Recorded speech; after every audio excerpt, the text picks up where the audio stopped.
disebut-sebut belakangan ini bahwa akan ada penambahan pemain diaspora. Tetapi satu di antaranya, teman-teman, sedang diproses, sedang diurus. Pada mungkin bulan-bulan depan sudah bisa masuk namanya. Siapa namanya? Tidak bisa dibocorkan. Jadi dua nama ini teman-teman itu di Eropa. Di video saya sebelumnya saya bilang bahwa dari dua nama itu kemungkinan besar satu striker, satu gelandang. Karena sudah ada Jay Ises, Kapten, ada Rizky Ridho, ada Yasin Hapner, apalagi Elkan masuk, ada Jordi, ada. Jadi ini banyak. Makanya yang dibutuhkan itu adalah sektor tengah. Di bawah langit merah putih kita berdiri tanpa gentar. Satu mimpi di dalam hati membawa nama bangsa besar. Garuda bukan lagi tim yang kemarin.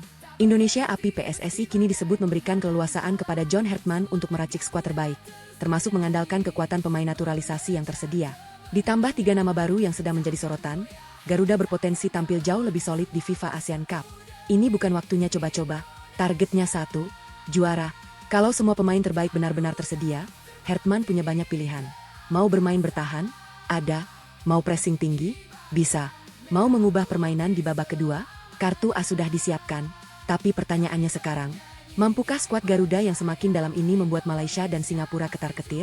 Dan yang paling penting, apakah 3 naturalisasi baru ini akan menjadi potongan terakhir yang membuat Garuda full power?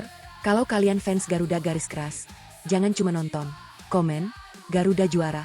Like kalau kalian percaya Hertman bisa bawa Indonesia juara. Subscribe kalau kalian siap melihat Garuda dengan skuad terkuatnya. Kita bukan datang untuk ikut turnamen. Kita datang untuk mengangkat trofi. PSSI akhirnya membawa kabar besar. Dalam skenario narasi ini, seluruh pemain naturalisasi yang berkarir di luar negeri disebut siap memperkuat Garuda untuk menghadapi FIFA ASEAN Cup. Tidak hanya itu, perhatian kembali tertuju kepada 3 naturalisasi baru yang diproyeksikan menjadi tambahan kekuatan skuad. Artinya, Hertman memiliki kesempatan untuk membawa skuad terbaik yang tersedia, dengan pemain-pemain yang berkarir di berbagai kompetisi luar negeri. Ini menjadi perubahan besar setelah evaluasi dari turnamen sebelumnya. PSSI tidak ingin mengulangi kesalahan yang sama dan ingin memastikan setiap posisi memiliki pemain dengan kualitas yang cukup untuk bersaing. Kehadiran 3 pemain baru juga membuat persaingan internal semakin panas. Mereka tidak otomatis mendapatkan tempat utama. Hertman harus melihat kemampuan mereka dalam latihan, chemistry dengan pemain lain, serta kecocokan dengan sistem permainan yang sedang dibangun. Jika seluruh proses resmi berjalan lancar, 3 pemain tersebut bisa menjadi kartu as ketika Garuda membutuhkan perubahan di tengah pertandingan. Saat lawan mulai kelelahan, pemain baru bisa memberikan energi dan karakter permainan yang berbeda. Dan inilah yang membuat skuad Indonesia semakin menarik untuk diperhatikan. Bukan hanya starting 11 yang kuat, tetapi bangku cadangan juga harus memiliki kualitas. Dalam turnamen, situasi pertandingan bisa berubah dalam hitungan menit. Karena itu, Hertman membutuhkan pemain yang siap masuk kapanpun dibutuhkan. FIFA ASEAN Cup kemudian menjadi ujian pertama dari komposisi tersebut. Garuda harus membuktikan bahwa banyaknya pemain yang berkarir di luar negeri mampu berubah menjadi satu tim yang solid. Nama besar harus diterjemahkan menjadi performa di lapangan. PSSI tentu berharap kedalaman skuad ini mampu membawa Indonesia bersaing untuk target tertinggi. Namun yang lebih penting, kombinasi tersebut juga bisa menjadi bahan untuk membangun kerangka jangka panjang menuju Piala Asia 2027 dan kualifikasi Piala Dunia 2030. Jadi, kalau seluruh pemain benar-benar tersedia, dalam kondisi fit, dan 3 naturalisasi baru mampu beradaptasi dengan cepat, Hertman akan memiliki banyak pilihan untuk menyusun strategi. Garuda bukan hanya datang dengan pemain terbaik. Garuda datang dengan kedalaman skuad dan persaingan di setiap posisi. Sekarang tinggal pembuktiannya. Apakah skuad penuh pemain abroad ditambah 3 naturalisasi baru mampu membawa Garuda menaklukkan FIFA ASEAN Cup? Dan sekarang perhatian semakin tertuju kepada 3 nama naturalisasi baru yang dalam skenario ini diproyeksikan menjadi kejutan dalam strategi John Hertman. Mereka bukan sekadar tambahan pemain untuk memenuhi daftar skuad, tetapi bisa menjadi opsi yang memberikan warna berbeda ketika Hertman membutuhkan perubahan taktik di tengah pertandingan. Hertman tentu tidak harus langsung menempatkan ketiganya sebagai starter. Justru menarik jika mereka disiapkan sebagai kartu AS. Ketika pertandingan berjalan ketat dan lawan mulai membaca pola Garuda, 1 atau 2 pemain baru bisa masuk untuk mengubah tempo. Strategi seperti ini membuat lawan tidak bisa hanya mempersiapkan diri menghadapi starting 11 Indonesia. Pascal Struijk, Laurin Ulrich, dan Dinzan Bergen menjadi 3 nama yang ramai dibicarakan dalam skenario ini. Pascal dapat memberikan opsi tambahan di lini pertahanan, Laurin bisa menjadi alternatif untuk meningkatkan kreativitas dan dinamika permainan, sedangkan Din dapat menambah pilihan di sektor ofensif. Sekali lagi, ketiganya harus melalui seluruh proses resmi terlebih dahulu sebelum dapat benar-benar membela Indonesia. Yang membuat menarik adalah bagaimana Hertman bisa menggabungkan mereka dengan pemain-pemain yang sudah menjadi bagian dari skuad. Jay Itzes, Kevin Dix, Kelvin Verdong, Tom Hai, Ivar Jenner, Nathan Choyaon, Ragnar Oratmangoen, hingga Ula Romeni memberikan fondasi yang cukup beragam. 3 pemain baru kemudian bisa diuji untuk melihat kombinasi mana yang paling efektif. Misalnya, Hertman bisa mempertahankan struktur utama pada babak pertama. Jika lawan berhasil bertahan dengan baik, perubahan dilakukan pada babak kedua. Pemain baru masuk, formasi sedikit bergeser, dan tempo permainan dinaikkan. Disitulah kejutan bisa terjadi. Lawan yang sejak awal sudah mempersiapkan diri menghadapi pola permainan Indonesia tiba-tiba harus beradaptasi lagi. Pemain baru membawa karakter berbeda, sementara pemain lama tetap menjadi fondasi. Namun ada satu hal yang harus ditekankan. 3 pemain baru tidak otomatis membuat Indonesia menjadi juara. Kualitas mereka harus dibuktikan melalui latihan, chemistry, kebugaran, dan pertandingan resmi. Justru kemampuan Hertman menyatukan seluruh pemain akan menjadi faktor paling menentukan. Kalau berhasil, Indonesia akan memiliki sesuatu yang sangat penting untuk FIFA ASEAN Cup. Banyak pilihan ketika pertandingan tidak berjalan sesuai rencana. Dan jika kombinasi tersebut terbukti efektif, Hertman bisa mempertahankan formula terbaiknya untuk persiapan menuju Piala Asia 2027, kemudian mengembangkan skuad tersebut sebagai bagian dari proyek jangka panjang menuju kualifikasi Piala Dunia 2030. Jadi, 3 nama baru ini bukan hanya tentang kejutan untuk satu turnamen. Mereka bisa menjadi bagian dari puzzle besar Garuda untuk beberapa tahun ke depan. Sekarang pertanyaannya, apakah 3 naturalisasi baru ini akan menjadi kartu as Hertman di FIFA ASEAN Cup? Dan kalau 3 nama tersebut benar-benar bisa direalisasikan melalui seluruh proses resmi, Hertman akan mempunyai satu keuntungan besar, pilihan strategi yang jauh lebih banyak. Ia tidak harus terpaku pada satu starting 11. Justru dari sinilah eksperimen besar bisa dimulai, terutama menjelang FIFA ASEAN Cup. Bayangkan dalam pertandingan pembuka, Hertman mempertahankan kerangka utama yang sudah terbentuk. Lini belakang bermain disiplin, lini tengah mengontrol tempo, sementara pemain depan terus mencari celah. Namun ketika pertandingan memasuki babak kedua dan lawan mulai kelelahan, Hertman memiliki opsi untuk memasukkan salah satu dari 3 pemain baru tersebut. Tempo pertandingan langsung berubah. Pemain baru membawa energi, pemain lawan mulai kehilangan konsentrasi, dan ruang yang sebelumnya tertutup mulai terbuka. Dalam situasi seperti inilah seorang pemain pengganti bisa menjadi pembeda. Tetapi kejutan Hertman tidak harus selalu berupa pergantian pemain. Perubahan formasi juga bisa menjadi senjata. Indonesia bisa memulai dengan struktur yang lebih aman, kemudian berubah menjadi lebih agresif ketika membutuhkan gol. Sebaliknya, ketika sudah unggul, Hertman bisa menambah pemain untuk memperkuat keseimbangan dan menjaga hasil. Artinya, 3 pemain baru tersebut bisa memberikan Hertman lebih banyak kemungkinan. Mereka dapat diuji sebagai starter, digunakan sebagai pemain pengganti, atau bahkan menjadi bagian dari rotasi tergantung karakter lawan. Dan ini sangat penting karena setiap lawan akan memiliki pendekatan berbeda. Malaysia bisa menghadirkan pertandingan dengan tensi tinggi dan duel fisik. Singapura mungkin memaksa Indonesia bermain sabar menghadapi pertahanan rapat. Sementara lawan lain bisa memberikan tantangan berbeda lagi. Hertman harus mampu membaca semuanya. Tidak boleh hanya punya satu resep. Karena target PSSI dalam skenario ini adalah juara FIFA ASEAN Cup. Untuk mencapai target tersebut, Garuda harus memiliki kemampuan beradaptasi dari satu pertandingan ke pertandingan berikutnya. Disinilah seluruh pemain naturalisasi yang berkarir di luar negeri juga mempunyai peran penting. Mereka membawa pengalaman dari berbagai kompetisi dan karakter permainan yang berbeda. Jika pengalaman tersebut berhasil disatukan dengan pemain lokal dan pemain muda, maka Indonesia bisa memiliki skuad yang semakin komplit. Namun tantangan terbesar tetap berada pada chemistry. Banyak pemain bagus belum tentu menghasilkan tim yang bagus. Hertman harus memastikan seluruh pemain menerima perannya. Pemain bintang harus siap bekerja untuk tim. Pemain cadangan harus tetap menjaga motivasi.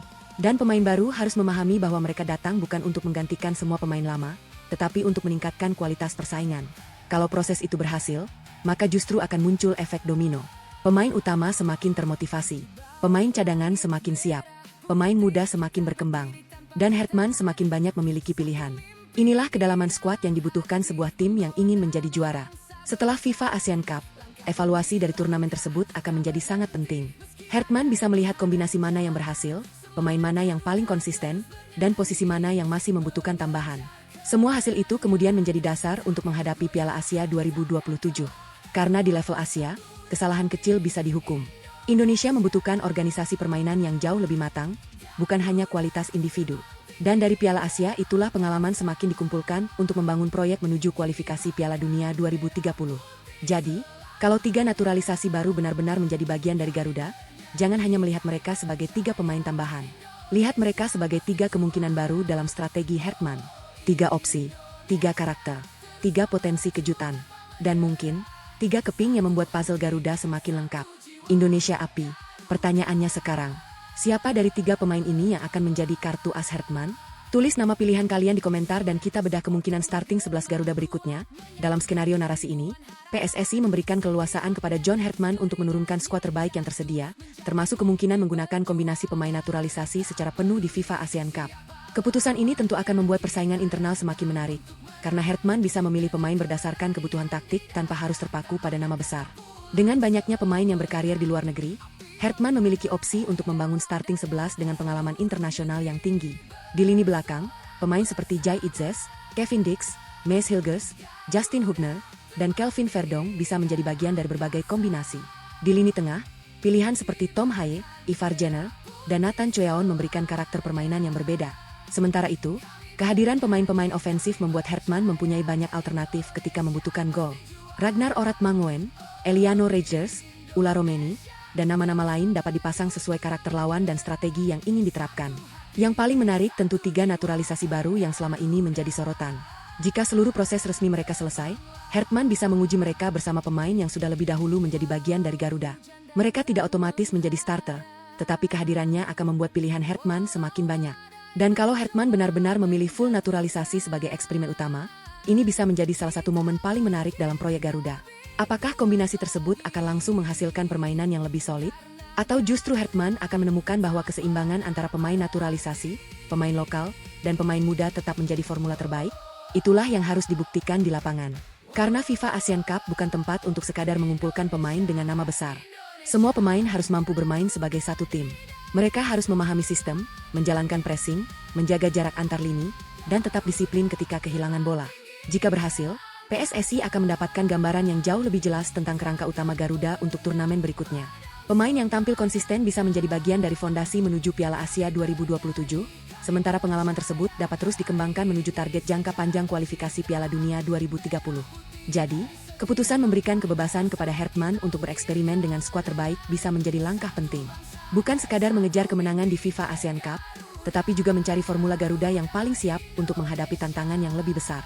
Dan kalau akhirnya Hartman menurunkan kombinasi full naturalisasi 3 pemain baru dalam satu pertandingan, pertanyaannya tinggal satu. Apakah ini akan menjadi Garuda terkuat yang pernah kita lihat? Indonesia API, tulis di komentar. Full naturalisasi atau kombinasi? Dan sekarang pembahasannya semakin menarik karena 3 naturalisasi baru diproyeksikan masuk ke dalam skuad yang sudah memiliki banyak pemain naturalisasi dan diaspora. Dalam skenario ini, kehadiran mereka bisa membuat persaingan semakin ketat sekaligus memberikan Hartman lebih banyak pilihan untuk menyusun formula terbaik Garuda. Bayangkan jika seluruh pemain yang tersedia bisa berkumpul dalam satu pemusatan latihan. Jai Itzes, Kevin Dix, Maes Hilgers, Justin Hubner, Kelvin Verdong, Tom Haye, Ivar Jenner, Nathan Choeon, Ragnar Orat Mangoen, Ula Romeni, dan pemain lainnya berada dalam satu kelompok. Kemudian 3 pemain baru ikut masuk dalam persaingan. Hartman tidak harus memainkan semuanya sekaligus. Justru tantangan sebenarnya adalah memilih kombinasi paling efektif.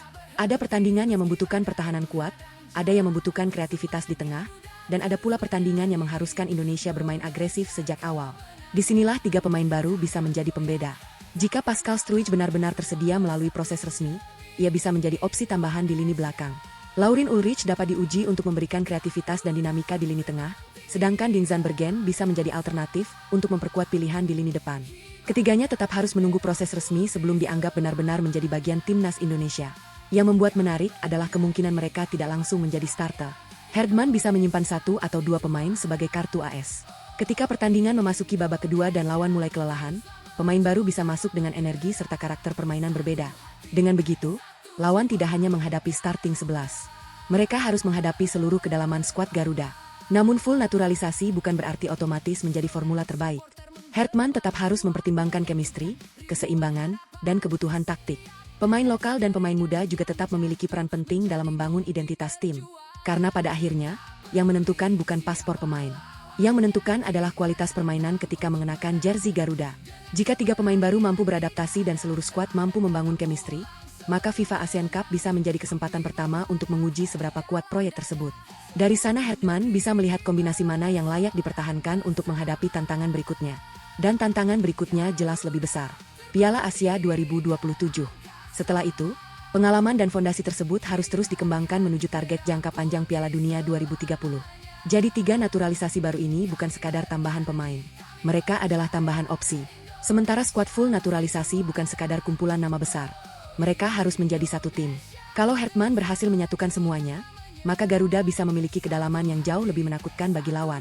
3 pemain baru, skuad penuh pilihan, 1 target, juara, Indonesia Piala Api.